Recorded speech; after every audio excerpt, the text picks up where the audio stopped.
Hello friends, రేపు తెలంగాణలో జరగబోయే మొదటి విడతలో భాగంగా పంచాయతీ ఎలక్షన్స్లో మీ ఓటు హక్కును అందరూ వినియోగించుకోగలరని కోరుకుంటున్నాను.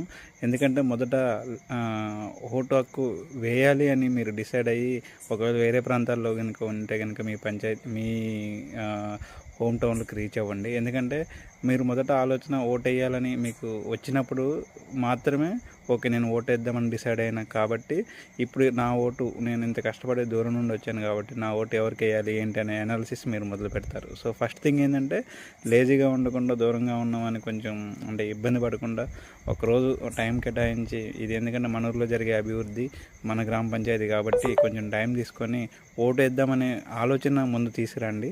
ఆటోమేటిక్గా ఆలోచన వచ్చిన తర్వాత మీ అభిమానమైన వ్యక్తిగాని కానీ లేకపోతే అభిమానమైన గుర్తుని కానీ మీరు అభిమానించే పార్టీకి కానీ ఖచ్చితంగా సెకండ్ థాట్ మీరు మంచి నిర్ణయం తీసుకుంటారని కోరుకుంటూ please caste your vote without fail. Thank you.